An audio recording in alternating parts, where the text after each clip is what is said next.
I can't wait to see my daughter in her wedding dress, I commented to my grandson. He smirked cruelly.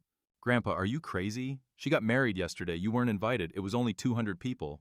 A month later, they lost everything and begged me for a place to stay. My answer made her cry for hours.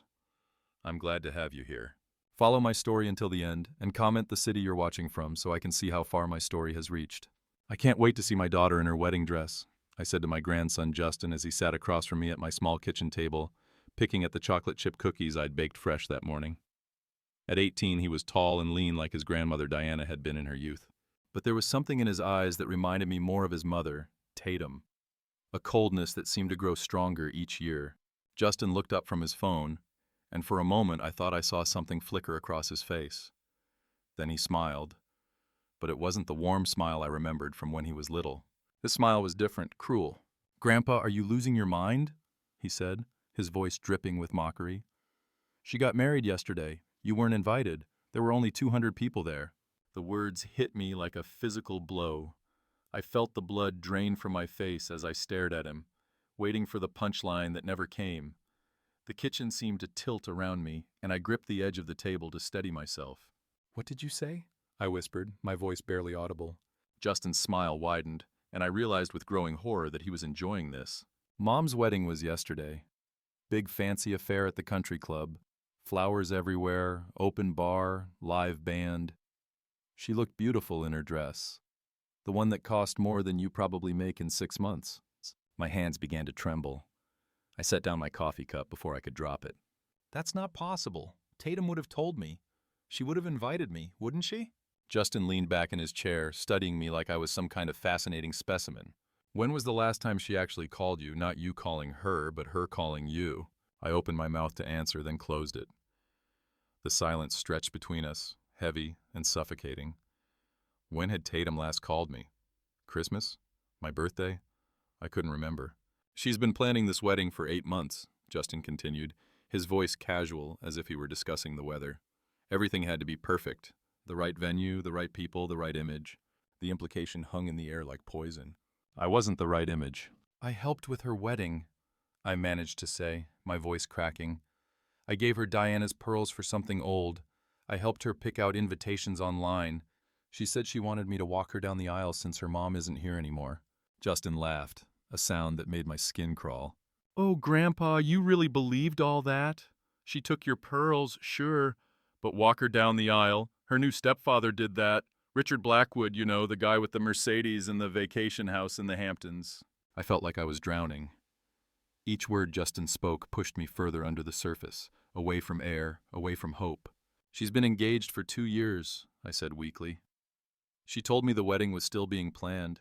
She said they wanted to wait until... Until what? Until you weren't around anymore? Justin's eyes glittered with malicious amusement. Face it, Grandpa. You're embarrassing to her. This shabby little house, your secondhand clothes, the way you clip coupons and shop at thrift stores. Do you really think she wanted her new in-laws to meet you? The cruelty in his voice was breathtaking. This was my grandson, the little boy I'd rocked to sleep, the child I'd taught to ride a bike, the teenager I'd helped with homework when Tatum was too busy with her social life. Now he sat in my kitchen, systematically destroying my world with the precision of a surgeon. She loves me, I whispered. But even as I said the words, they felt hollow. Love? Justin snorted. Maybe, but not enough to risk her perfect new life. Do you know how much this wedding cost? $75,000. Her new husband paid for everything. You think she wanted to explain to his family why her father lives in a rental house and drives a 15-year-old Honda? I thought about my car in the driveway, the one I'd bought used 5 years ago with money I'd saved for months. I thought about this house, the little 2-bedroom rental I'd called home for the past decade, since I could no longer afford the mortgage on the family home after Diana died. I thought about the clothes in my closet, most of them from discount stores or purchased secondhand. When had I become something to be ashamed of? The reception was incredible, Justin continued, seemingly oblivious to my pain. Prime rib, lobster, champagne that cost more per bottle than you spend on groceries in a month. Mom looked like a princess, a real princess, not the kind that shops at Walmart. I closed my eyes, trying to block out his words, but they kept coming. She has a new life now, A big house in Westfield, a country club membership, a husband who can actually provide for her. She doesn't need... He gestured around my modest kitchen with its outdated appliances and mismatched dishes. This? The silence that followed was deafening. I could hear the tick of the clock on the wall, the hum of the refrigerator, the distant sound of traffic. Normal sounds of a normal day, except nothing about this day was normal anymore. "Why are you telling me this?" I finally asked, my voice hollow. Justin shrugged. "Because you need to know where you stand. Mom's moving on, and frankly, so am I. I'm starting college in the fall. A real college, not community college. Private, expensive. My new step-grandfather is helping with tuition." He stood up, brushing cookie crumbs from his shirt. "Thanks for the cookies, Grandpa, but don't expect me to visit much anymore. I'll be pretty busy with my new life, too." I watched him walk toward the front door, my heart breaking with each step he took. At the doorway, he turned back one last time. "Oh, and Grandpa, Mom said to tell you that if you're thinking about causing any drama about not being invited, don't. She's happy now, really happy. For the first time in her life, she doesn't have to worry about being dragged down by family obligations." The door closed behind him with a soft click that sounded like a gunshot in the silence of my empty house. I sat there for a long time, staring at the 2 coffee cups on the table, the plate of cookies that would go uneaten, the morning light streaming through windows that suddenly seemed dimmer than before. My daughter had gotten married yesterday. Yesterday, while I was here alone, watching television and thinking about calling her to see how her week was going. The realization hit me in waves. The lies, the deliberate exclusion, the careful way she'd been pulling away from me for months, maybe years, without me even noticing. I'd been so grateful for any contact with her that I'd missed all the signs. My beautiful Tatum, the little girl I'd raised alone after her mother died when she was 12, had erased me from the most important day of her life. And worse, she'd sent my own grandson to deliver the news with all the compassion of a tax collector. I put my head in my hands and finally let the tears come. The house felt different after Justin left. Smaller somehow, as if the walls had crept closer while I wasn't looking. I walked through the rooms like a ghost, touching familiar objects that suddenly seemed foreign. The framed photos of Tatum's high school graduation, her college diploma ceremony, birthdays and holidays, where she'd smiled for the camera, but always seemed eager to leave. I stopped in front of the mantelpiece where a picture of Tatum at age 16 sat in a silver frame, my Christmas gift to myself that year because I couldn't afford much else. She was laughing in the photo, her head thrown back, joy radiating from every feature. When had that joy stopped, including me? My fingers traced the glass as memories flooded back, each one now tainted with the bitter knowledge of how this story would end. I remembered the night Diana died. Tatum was 12, just a kid, really, and I was 34 years old with no idea how to be both father and mother. The cancer had taken Diana quickly, 6 months from diagnosis to funeral, and left us with medical bills that swallowed our savings and then some. The life insurance barely covered the funeral costs. I had to sell Diana's car, her jewelry, anything of value just to keep the house. But even that wasn't enough. I remember sitting at this same kitchen table, surrounded by bills and rejection letters from loan companies, wondering how I was going to keep us afloat. That's when I started working double shifts at the diner downtown. Breakfast and lunch shift, then cleaning offices at night. I'd get home around midnight, set my alarm for 5 in the morning, and start all over again. Tatum learned to get herself ready for school, to heat up the dinners I'd prepare on Sundays for the whole week. "You're never here," she complained one evening when she was 14. I just walked in the door at 11:30 p.m., exhausted and reeking of grease and industrial cleaner. "I'm working so we can stay in this house," I'd replied, too tired to soften my tone. "So you can stay in the same school with your friends." She'd rolled her eyes. "My friends' dads don't have to work 3 jobs. Her words had stung, but I pushed the hurt aside. She was just a teenager. She didn't understand. How could she understand that every hour I worked was an hour I chose her over my own exhaustion? That every paycheck went toward her school supplies, her clothes, the little luxuries that made her feel normal when nothing about our life was normal anymore. When she started high school, I picked up a 4th job cleaning houses on weekends.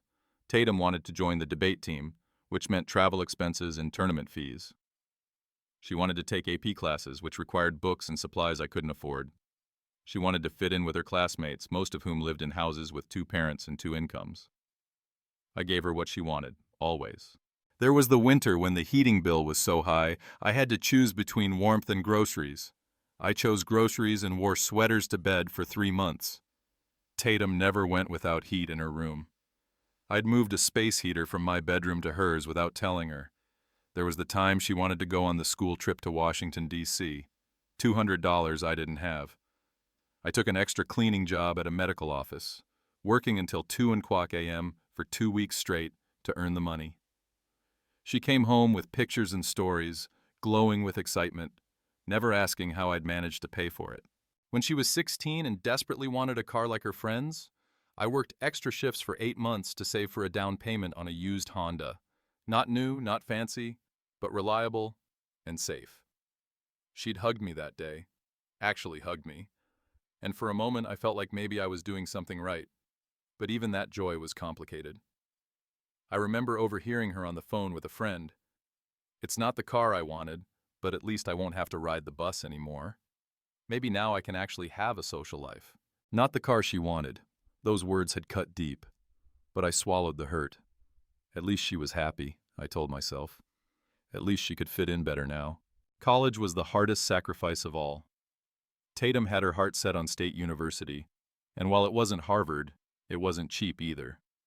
She qualified for some financial aid, but there was still a gap, a big gap.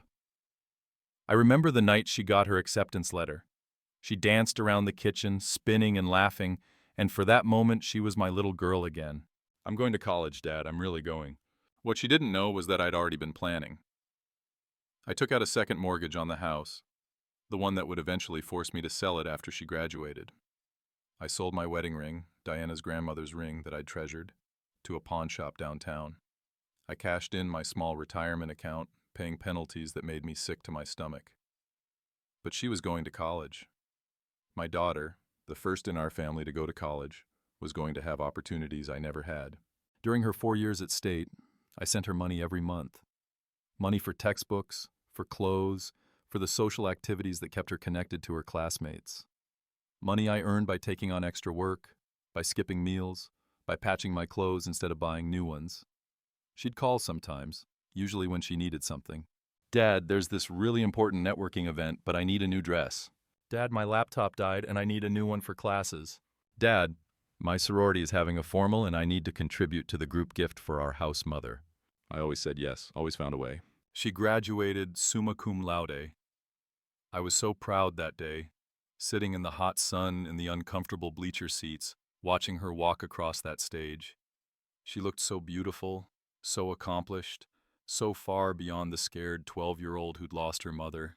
After graduation, she got a good job in marketing at a firm downtown. She moved into a nice apartment, started building a life that looked nothing like the one I'd provided for her. And slowly, gradually, I began to see less and less of her. "I'm really busy with work, Dad," became her standard excuse for missing Sunday dinners. "I'm dating someone now, so my weekends are pretty full," explained why she couldn't visit as often. "I'm trying to establish myself professionally, so I need to focus on networking events and career development," was why she couldn't make it to my birthday dinner.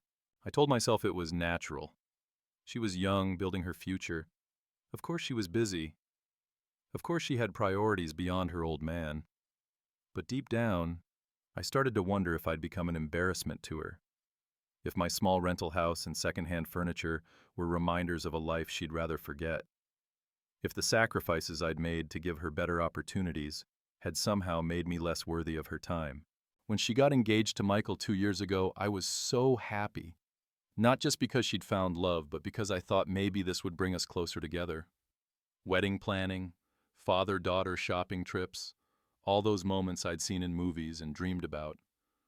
But even the engagement had been managed at arm's length. She called to tell me the news rather than visiting.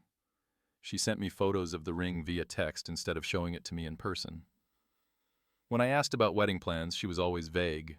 "We're still figuring things out, nothing's decided yet. We want to take our time and do it right." Now I understood. They had been doing it right. For their new life, their new social circle, their new identity that didn't include the man who'd sacrificed everything to make it possible. I walked back to the kitchen and sat down at the table, staring at the empty chair where Justin had delivered his cruel news. Somewhere across town, my daughter was probably waking up as a newlywed, maybe opening gifts or packing for a honeymoon I'd never hear about. The irony was almost unbearable. I'd spent 18 years making sure she had everything she needed to build a better life than mine, and I'd succeeded. She had built a better life. She just built it without me. A month passed in a haze of sleepless nights and empty days. I stopped answering my phone after the first week, unable to bear the cheerful voices of neighbors asking about Tatum's big day, or old friends wanting to know why I hadn't posted any wedding photos on Facebook. How do you explain that your own daughter erased you from the most important day of her life? I was sorting through bills at the kitchen table on a Tuesday morning when I heard car doors slamming in my driveway. The sound was sharp and urgent, followed by hurried footsteps on my front porch. Before I could even get up from my chair, someone was pounding on my door. Grandpa, please open the door." Justin's voice, but not the cruel, mocking tone from a month ago. This voice was desperate, cracking with panic. I hesitated, my hand on the doorknob, remembering the last words he'd spoken to me. "Grandpa, please, we need help, I unlocked the door and pulled it open, and the sight that greeted me nearly knocked me backward.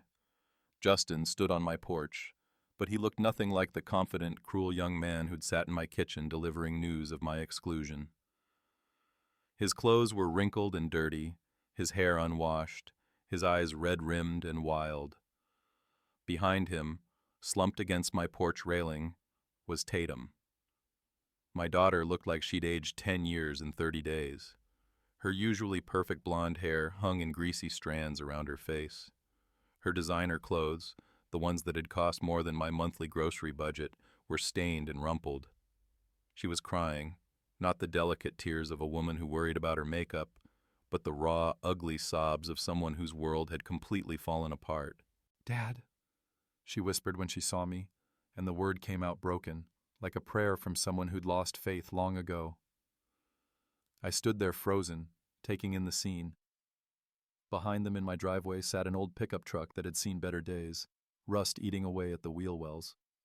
One taillight was held in place with duct tape. Nothing like the luxury cars I'd seen in Justin's social media posts from the wedding. "What's going on?" I asked, though part of me already knew. When someone shows up at your door looking like the world has ended, there's usually only one reason. "Can we come in?" Justin asked, and the arrogance was completely gone from his voice. "Please, we don't have anywhere else to go." I stepped aside, and they shuffled into my living room like refugees. Tatum collapsed onto my old couch, the same couch she'd once complained was embarrassing when her college friends visited, and buried her face in her hands. Justin remained standing, shifting from foot to foot like a child who knew he was in trouble. "Sit down," I told him, gesturing to the chair across from Tatum. "Both of you. And tell me what happened." Justin looked at Tatum, but she was lost in her crying. He took a shaky breath and began to speak. "Michael left her," he said simply. 3 days after they got back from their honeymoon in Italy. I felt a twist in my stomach that had nothing to do with satisfaction and everything to do with paternal instinct. Whatever Tatum had done to me, seeing her in this kind of pain was still devastating. "Left her," I repeated. "What do you mean?" "I mean he packed his bags and moved out," Justin said, his voice getting stronger as he talked. "Turns out he'd been planning it for months. The whole marriage was a scam." Tatum's sobbing got louder, and I moved to sit beside her on the couch, my body acting on 28 years of fatherly conditioning before my brain could stop it. She leaned into me immediately, and despite everything, I found myself stroking her hair the way I had when she was little and had nightmares. "Tell me everything," I said to Justin, my voice gentler now. Justin sat down heavily in the chair. "Michael never loved her," he began. "The whole relationship was fake. He's this serial con artist who targets women from middle-class families who are trying to move up in the world. He studies them, figures out what they want, then becomes exactly that person." My blood ran cold. What did he want from her? "Access," Justin said bitterly. "Mom had been working at Morrison & Associates for 3 years. She had access to client files, financial records, insider information about company mergers and acquisitions. Michael's real business was selling that information to competitors." I closed my eyes, the full picture starting to come together, and Tatum gave it to him. "She didn't know what she was doing," Justin said quickly, defending his mother, even now. He convinced her that sharing work stories was normal between married couples. He'd ask casual questions about her day, about clients, about deals the company was working on. She thought he was just being interested in her life. Tatum pulled away from me and wiped her nose on her sleeve, something the old Tatum would never have done. "I loved him," she said, her voice ragged. "I really loved him, Dad. And he made me feel like I was finally somebody important, somebody worth loving." The words hit me like a slap. Finally somebody worth loving. As if I hadn't loved her every day of her life. As if every sacrifice I'd made hadn't been an act of love. "When did you find out?" I asked. "Last Friday," Tatum said. "I came home early from work and found him packing. At first I thought he was going on a business trip, but then I saw that he was taking everything. His clothes, his personal items, even things I'd bought him as gifts." She started crying harder. I asked him what was happening, and he just laughed. He actually laughed at me, Dad. He said the job was done and he was moving on to the next target. He called me pathetic. He said I was so desperate to escape my trashy background that I'd made it easy for him. My hands clenched into fists. Whatever anger I felt toward Tatum, the protective fury I felt toward anyone who hurt my child was stronger. "He took everything," Justin continued. "All the wedding gifts, all the money from Mom's savings account that she'd put his name on. Even her car. He said since they were legally married, he had a right to community property." "What about the police?" I asked. Tatum shook her head. "Michael was smart. Technically, nothing he did was illegal. I gave him the information willingly, even if I didn't understand what he was going to use it for. The money in the account was legally his to access. The car was in both our names. And my job." Her voice broke. "When they found out about the information leak, they fired me immediately. No references, no severance package, nothing. My reputation in the industry is destroyed. No one will hire me."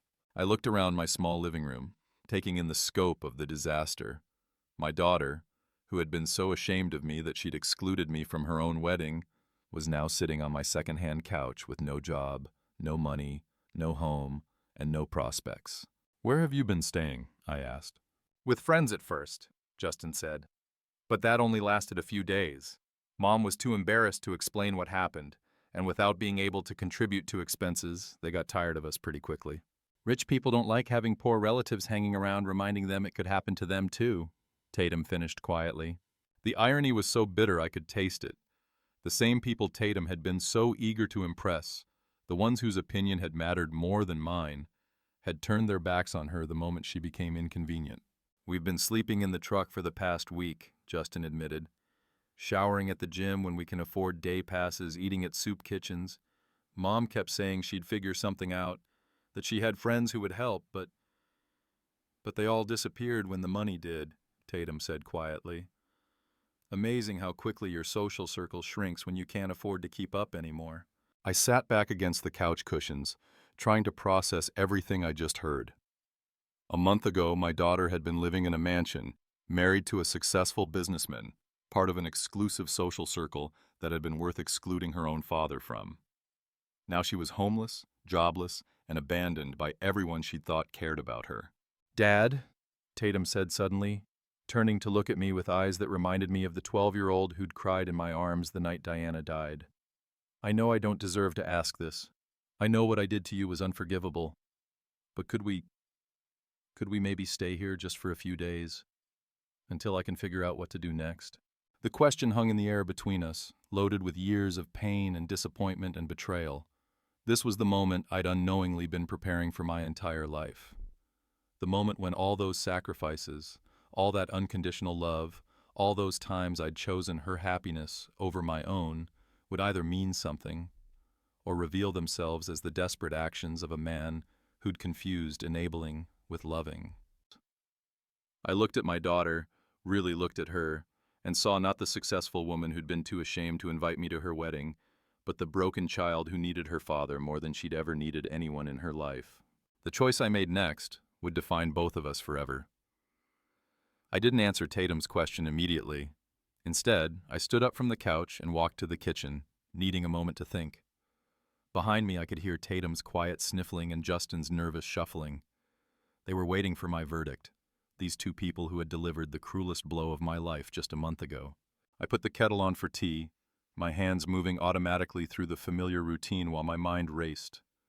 Part of me wanted to throw open my arms and welcome them home, to fall back into the old pattern of making everything better for Tatum, no matter what it cost me. But another part of me, a part that had been growing stronger since that terrible morning when Justin destroyed my world, whispered that maybe this time things needed to be different. "Dad?" Tatum's voice came from the doorway. She stood there hesitantly, like she was afraid to enter my space without permission. "Are you okay?" I turned to face her, really studying my daughter for the first time in years. Beneath the exhaustion and the tear-stained makeup, beneath the desperation and the fear, I could see something I'd never noticed before. Or maybe something I'd never allowed myself to see. Shame. Deep, genuine shame. "I'm thinking," I said simply. She nodded and came into the kitchen, sitting down at the same chair where Justin had delivered his cruel news. "I know this is a lot to ask," she began, her voice small. "I know I hurt you. What I did was wrong, and I'm sorry." "Are you?" I asked, my voice sharper than I had intended. "Are you sorry you hurt me? Or are you sorry you need me now?" Tatum flinched as if I'd slapped her. "That's not fair." "Isn't it?" I poured hot water over the tea bags, my movements precise and controlled. "A month ago, I wasn't even worth a phone call to let me know you were getting married. You sent my grandson to tell me about it afterward, and he seemed to take pleasure in explaining exactly why I wasn't good enough to be included." "Dad, I can explain." "Can you?" I set a cup of tea in front of her and took my own seat across the table. "I'd like to hear this explanation. I'd like to understand how the daughter I raised, the daughter I sacrificed everything for, could look at me and decide I was too embarrassing to be part of her special day." Tatum wrapped her hands around the warm cup but didn't drink. "It wasn't supposed to be like that," she said quietly. "Michael's family, they're old money, Dad. Really old money. His mother has been featured in Town and Country magazine. His father sits on the boards of 3 different charities. They have a summer house in Martha's Vineyard that's been in their family for 4 generations, and they would have looked at you, at this house, at your clothes, at your job, and they would have judged us both." Her voice was getting stronger now, as if she was convincing herself as much as me. "I worked so hard to fit into that world. I studied how they talked, how they dressed, what they considered important. I couldn't risk them seeing where I really came from." The words hung between us like a confession, where she really came from, as if her childhood, her mother's death, my years of sacrifice and struggle were something shameful to be hidden. "So you decided I was a liability," I said. "No, that's not how I thought about it." But even as she said it, I could see in her eyes that it was exactly how she'd thought about it. "Then how did you think about it, Tatum? Help me understand how a daughter decides her father isn't worth a place at her wedding." She was quiet for a long moment, staring into her tea. When she finally spoke, her voice was barely above a whisper. "I thought about how different our lives would be if Mom hadn't died. How we might have been the kind of family that belonged in that world naturally. How you might have been the kind of father who could hold his own at a country club reception." Each word was a fresh wound. "The kind of father who could hold his own," I repeated. "What kind of father was I, Tatum? The kind who worked 3 jobs to keep you in your school district?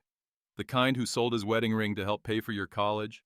The kind who went without heat in his own bedroom so you could be warm?" "That's not what I meant," she said, but her voice lacked conviction. "Isn't it?" I leaned forward. "Tell me what was so wrong with the father who raised you that you couldn't bear for your new family to meet him." Justin appeared in the kitchen doorway, drawn by the tension in our voices. He looked between his mother and me, and for the first time since I'd known him, he seemed uncertain. "Mom always said you did your best," he offered weakly. "Did your best?" I repeated, looking at Tatum. "Damning with faint praise, don't you think?" Tatum's composure finally cracked. "What do you want me to say, Dad? That I was wrong? Fine, I was wrong. That I was selfish and cruel and ungrateful? Yes, I was all of those things, but I can't change it now, and we need help." "There it is," I said quietly. "The truth. You're not sorry you hurt me.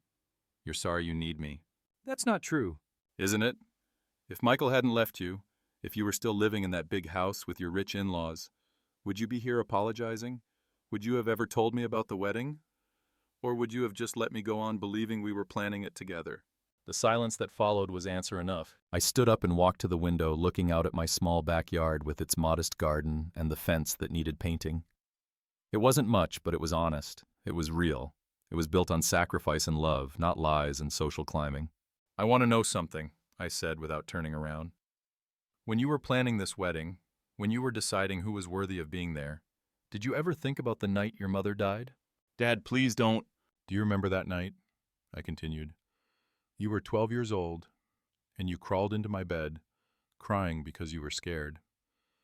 You asked me if we were going to be okay, if we'd have to move, if everything was going to change. I turned to face her, and I could see the memory playing across her features. Do you remember what I told you? Tatum's eyes filled with fresh tears. You said we'd be fine because we had each other. I said we'd be fine because we had each other, I repeated. I told you that as long as we were together, we could handle anything. I promised you that no matter what happened, I would always be there for you. I leaned on the table, my voice rising with years of pain I'd never let myself release. And I kept that promise, Tatum. Every single day for 26 years, I kept that promise. When you needed money for college, I was there. When you got your first job and needed professional clothes, I was there. When you bought your first apartment and needed furniture, I was there. I was always there. My voice broke, then grew stronger. But when it was time for you to keep that promise to me, when it was time for you to say, we're in this together, you decided I wasn't worth the risk. Tatum covered her face with her hands and wept. Tatum was crying openly now, but I wasn't finished. You took everything I gave you, the education, the opportunities, the unconditional love, and you used it to build a life that didn't include me. You didn't just exclude me from your wedding, Tatum. You excluded me from your life. You decided that the man who sacrificed everything for you wasn't good enough to be seen with you. I never meant it that way, she sobbed. How did you mean it then? I demanded. Explain to me how a father who loved you enough to work 4 jobs, who sold his most precious possessions to pay for your dreams, somehow wasn't worthy of a seat at your wedding. Justin stepped forward. Grandpa, she's sorry. Can't you see she's sorry? I looked at him. This young man who'd sat in my kitchen a month ago and taken such pleasure in describing exactly why I wasn't wanted. Are you sorry too, Justin? Sorry for the way you told me? Sorry for how much you enjoyed hurting me? He had the grace to look ashamed. I was angry, he muttered. Angry at what? What did I ever do to you to deserve that cruelty? You made Mom feel guilty all the time, he said, his voice getting defensive again. Every time she tried to better herself, you were there reminding her of how hard you worked, how much you sacrificed. She could never just enjoy her success because you always made it about what it cost you. The accusation hit me like a physical blow. I made her feel guilty. Yes, Justin went on, emboldened now. Every conversation was about money and how tight things were for you. Every visit ended with you looking around her apartment like you were calculating how much it cost. She felt like she couldn't enjoy anything without you making her feel bad about it. I stared at him, then at Tatum. Is that how you saw it? Every time I was proud of what you'd accomplished, you thought I was trying to make you feel guilty? Tatum nodded reluctantly. Sometimes it felt like you were keeping score, like every good thing in my life came with a price tag that you'd paid. I sat back down, the weight of this revelation settling over me like a heavy blanket. Had I done that? In my pride over her accomplishments, in my joy at seeing her succeed, had I somehow made her feel like she owed me for her happiness? I never meant to make you feel that way, I said quietly. I was just proud. Proud that all those years of struggle had been worth something. But don't you see? Tatum leaned forward urgently. It made me feel like I could never really escape, like no matter how far I went or how much I achieved, I'd always be that poor girl whose dad worked multiple jobs. I'd always be defined by struggle instead of success. The kitchen fell silent, except for the tick of the clock and the distant hum of traffic. 3 generations of my family sat around the table where I'd fed them countless meals, and I was finally understanding the depth of the divide that had grown between us. But understanding didn't make the pain any less.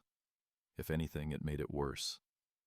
Because now I knew that my daughter hadn't just been ashamed of my circumstances.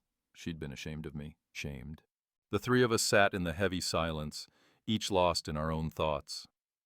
Outside, I could hear children playing in the street, their laughter a stark contrast to the weight of revelation that had settled over my kitchen. "So what happens now?" Justin finally asked, his voice small and uncertain. I looked at him, then at Tatum, studying their faces. A month ago, they had been confident and cruel, secure in their superiority over my humble life. Now they sat in my kitchen like supplicants, waiting for mercy from the man they deemed unworthy. The irony wasn't lost on me. The power dynamic had completely shifted. I was the one with a home, with stability, with choices. They were the ones with nothing. "I don't know," I said honestly. "I'm still trying to understand how we got here." Tatum wiped her eyes with a tissue I'd handed her. "We got here because I made terrible choices," she said quietly. "Because I let pride and shame drive my decisions instead of love." It was the first truly honest thing she'd said since arriving on my doorstep. "Yes," I agreed, "you did." She flinched at my directness but didn't argue. "But I need to understand something," I continued. "If I help you now, if I let you stay here and get back on your feet, what's to stop this from happening again? What's to stop you from rebuilding your life and deciding once again that I'm an embarrassment you need to hide?" "Dad, I would never—" "You would never? What?" "You already did, Tatum. You already chose your image over our relationship. You already decided that being associated with me was a liability." I stood up and began clearing the teacups, needing something to do with my hands while I worked through my thoughts. "I spent your entire childhood teaching you that family comes first, that we stick together no matter what. And the moment you had a chance at something better, you threw that lesson away." "I was wrong, Dad," Tatum said desperately. "I see that now. Michael's betrayal, losing everything. It showed me what really matters." "Did it?" I turned to face her. "Or did it just show you that the people you chose over me weren't really your friends after all?" The question hung in the air, and I could see Tatum struggling with it, because we both knew the answer. If her rich friends had stood by her, if Michael's family had offered support, would she be here apologizing to me? Or would she still be maintaining her distance, still convinced that association with me would drag her down? "I want to believe you've learned something," I said carefully. "I want to believe that this experience has shown you the value of real family, of unconditional love. But I'm not sure it has." Justin shifted uncomfortably in his chair. "What do you mean?"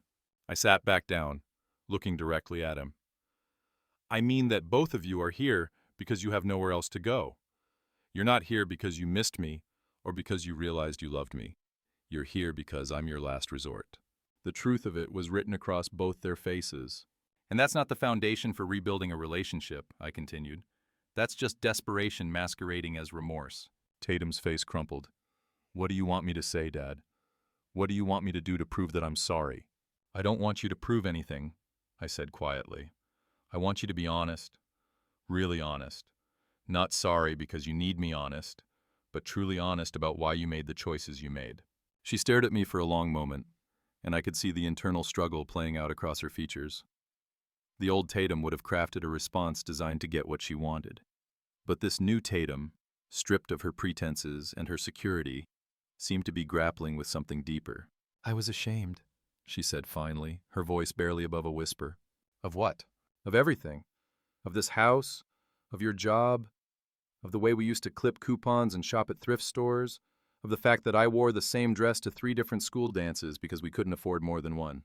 Her voice was getting stronger, the words pouring out like water through a broken dam. "I was ashamed that my friends' dads had careers while you cleaned offices for a living. I was ashamed that their houses had new furniture while ours came from garage sales. I was ashamed that they went on vacations to Europe while we considered a trip to the state park a luxury." Each word was a knife to my heart. But I had asked for honesty, and this was what honesty looked like.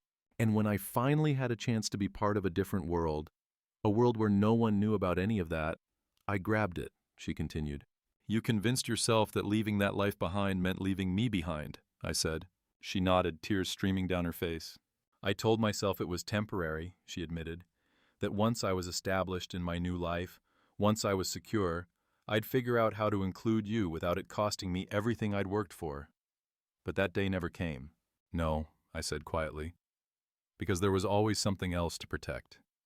Some new level to reach where you thought you'd finally be safe enough to be honest about where you came from. I absorbed this, feeling the full weight of my daughter's rejection settle in my chest. She hadn't just excluded me from her wedding. She'd been systematically erasing me from her life for years, always planning to include me someday, when it was convenient, when it was safe, when it wouldn't cost her anything. "And what about you?" I asked, turning my gaze to Justin. "What's your excuse for the cruelty?" He looked down at his hands, twisting them together. "I guess I absorbed Mom's attitude. The way she talked about this place, about your life, it made me think you were less than, that you were holding us back somehow." "Holding you back from what?" I pressed. "From being the kind of people we thought we deserved to be," he said quietly. "People with money and status and respect." He looked around my modest kitchen at the hand-me-down furniture, the outdated appliances, the chipped linoleum floor. His voice softened. "And now I realize the only person in this room who actually has respect is you. You're the only one who never pretended to be something you weren't." It was a start, but it wasn't enough. Words were easy when you were desperate. Actions were harder. "If I let you stay," I said carefully, "there will be conditions." Both of them nodded eagerly, like school children waiting for instruction. "First, this isn't temporary charity. If you're going to be part of my life, you're going to contribute to it. Tatum, you'll find work, any work, and help with expenses. Justin, you'll get a job too. No more depending on family money for college." "But his education," Tatum started to protest. "His education will mean more if he earns it himself," I cut her off. "The way I earned mine through night school while working full-time. The way you should have had to earn yours instead of having it handed to you." They both nodded reluctantly.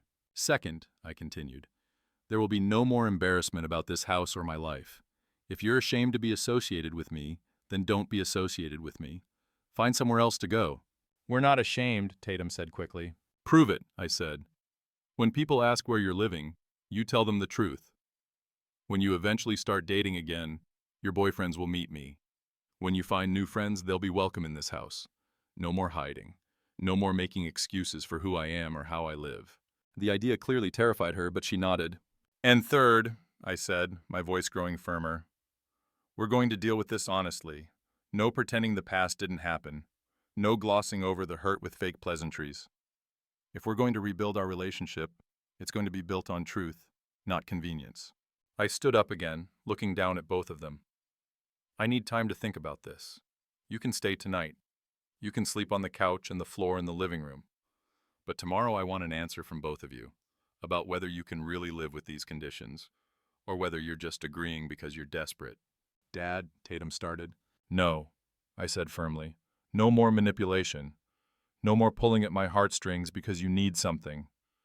Think about what I've said. Really think about it. Because if you agree to this, and then go back to your old patterns, I won't give you another chance." I walked toward my bedroom, then paused at the doorway. And Tatum, that little girl who used to crawl into my bed when she was scared, she understood something you forgot. She understood that we were stronger together than apart.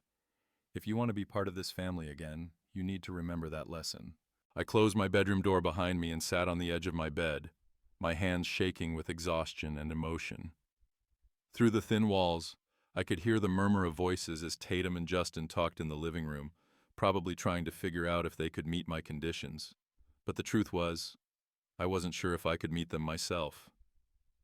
Because as much as I wanted my daughter back, I wasn't sure I could trust her not to break my heart again. And I wasn't sure I was strong enough to survive it if she did. I woke the next morning to the smell of coffee brewing and quiet voices in my kitchen. For a moment, I lay in bed listening to the unfamiliar sounds of other people in my house, and I realized how long it had been since I'd awakened to anything other than silence. When I emerged from my bedroom, I found Tatum standing at my stove, carefully scrambling eggs in my old cast-iron pan. Justin sat at the table, his hair still messy from sleep, folding napkins with the concentration of someone who'd never done such a task before. "Good morning," Tatum said softly, not turning around. "I hope you don't mind. I found some eggs and bread, and I thought maybe I could make breakfast." I looked around my kitchen, noting the small changes. The dishes had been washed and put away. The table had been wiped clean. Someone had even taken out the trash. "Thank you," I said, taking my usual seat at the table. Tatum placed a plate in front of me, scrambled eggs, toast, and a small glass of orange juice. The eggs were perfectly cooked, fluffy, and seasoned just right. It occurred to me that I'd never seen Tatum cook before. Not really. During her childhood, I'd been too busy working to teach her, and during her adult years, she'd lived a life where cooking wasn't necessary. "This is good," I said, taking a bite. She smiled tentatively. "I've been learning. When money got tight after Michael left, takeout wasn't an option anymore. YouTube is a surprisingly good cooking teacher." We ate in comfortable silence for a few minutes. Then Justin cleared his throat. "Grandpa, we talked last night about your conditions." I set down my fork and looked at both of them. "And we want to try," Tatum said. "All of it. The jobs, the honesty, rebuilding our relationship the right way." "That's easy to say when you're desperate," I pointed out. "I know," she replied. "And I know you have no reason to trust us. But I want to show you something." She reached into her purse and pulled out a small silver object. My breath caught in my throat as I recognized it. Diana's locket, the one I'd given to Tatum as something old for her wedding. "I never wore it," she said quietly. "Michael thought it looked cheap compared to the diamond necklace his mother gave me.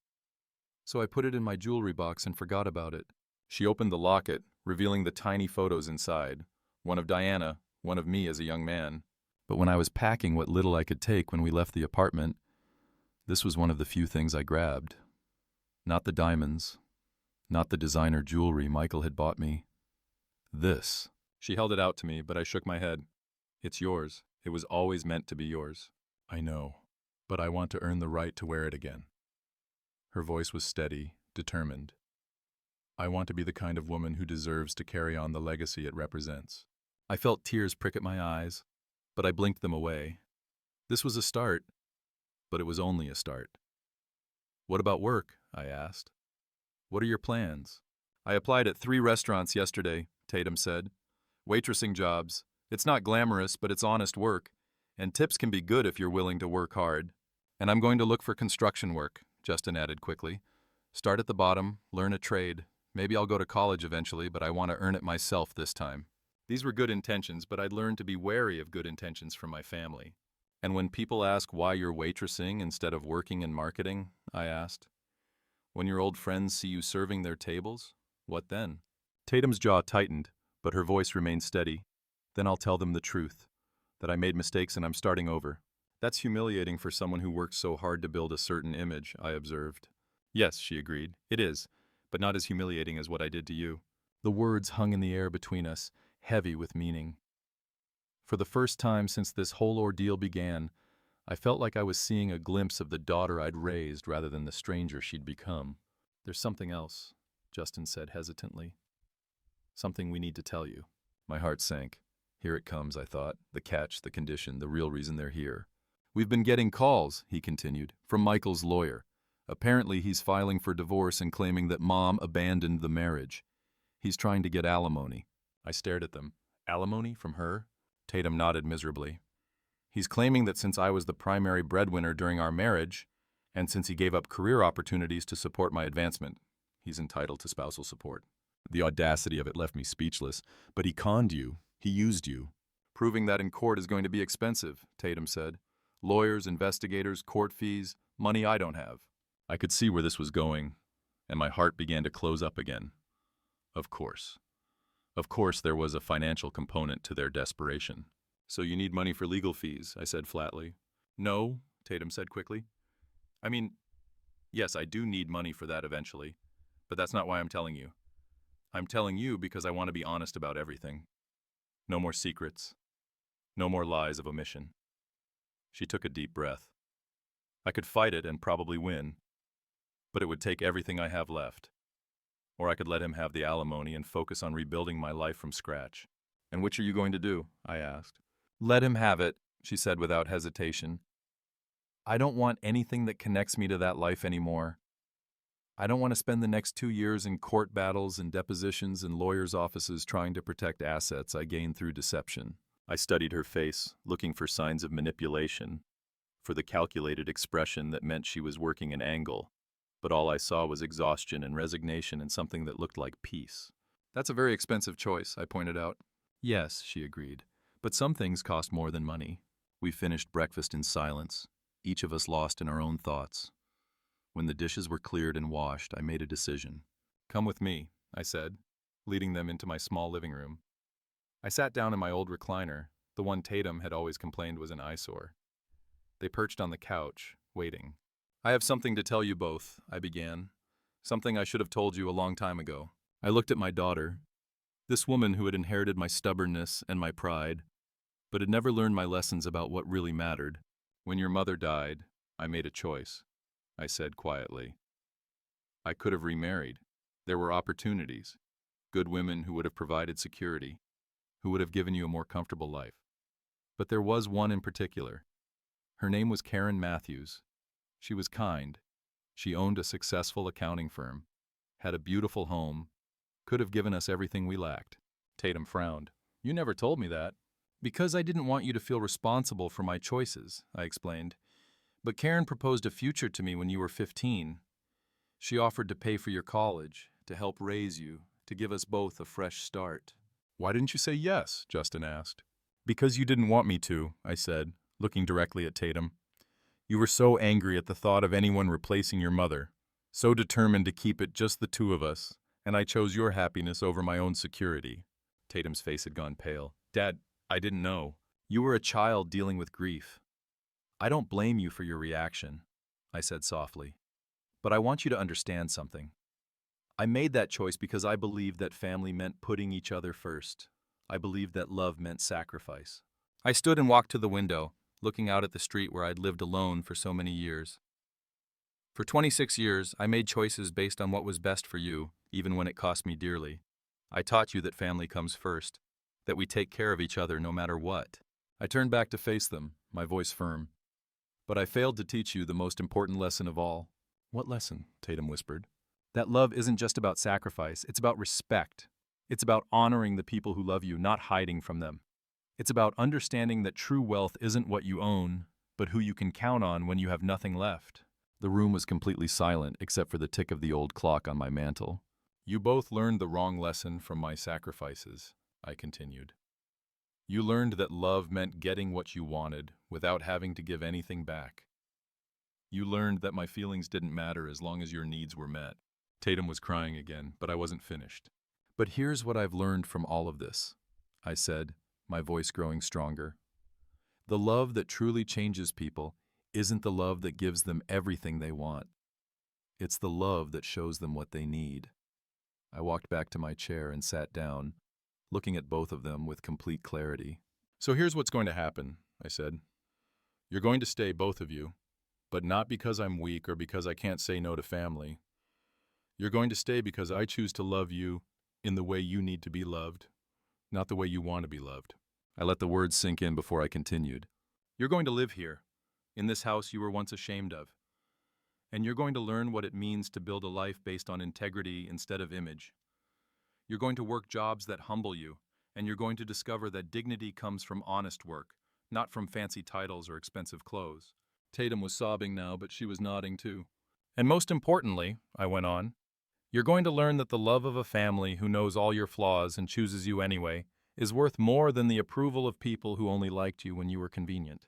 I reached over and took Tatum's hand, the same hand that had once been so small in mine when she was afraid. "I'm not doing this because I'm weak, sweetheart.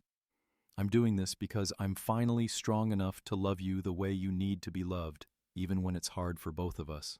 She collapsed into my arms then, 28 years old, but crying like the 12-year-old who had lost her mother and been so afraid of losing me too. "I'm sorry, Dad," she sobbed into my shoulder. "I'm so sorry for everything." "I know you are," I whispered, stroking her hair the way I had when she was small. "And we're going to work through it together. All of it." Justin joined us then, wrapping his arms around both of us. And for the first time in years, I felt like I had my family back. Not because they needed me, but because they finally understood what I had been trying to teach them all along. Love isn't about hiding from each other's flaws. It's about seeing them clearly and choosing each other anyway. It's about building something real together instead of chasing after things that glitter but have no substance. And sometimes the greatest gift you can give someone is not what they want, but what they need in order to become the person they were meant to be. That afternoon, As we sat around my kitchen table, making plans for their job searches, and discussing how we'd make the living arrangements work, I realized something profound had shifted. The power dynamic hadn't just changed because of their circumstances. It had changed because I had finally learned the difference between enabling and loving. My daughter was going to have to rebuild her life from nothing, just as I had after Diana died. But this time, she wouldn't be doing it alone. And this time, she'd be building it on a foundation that couldn't be shaken by other people's opinions or temporary setbacks. Because she had finally learned what I had been trying to teach her all along. That the only approval that matters is the approval of the people who love you enough to want you to become your best self, even when it's difficult. That night, as I tucked a blanket around Tatum sleeping on my couch and watched Justin settling into a sleeping bag on my living room floor, I felt a peace I hadn't experienced in years. They were home. Really home. Not because they had nowhere else to go, but because they had finally learned where they belonged. Now, I'm curious about you who listened to my story. What would you do if you were in my place?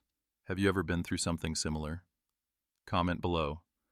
And meanwhile, I'm leaving on the final screen 2 other stories that are channel favorites. And they will definitely surprise you. Thank you for watching until here.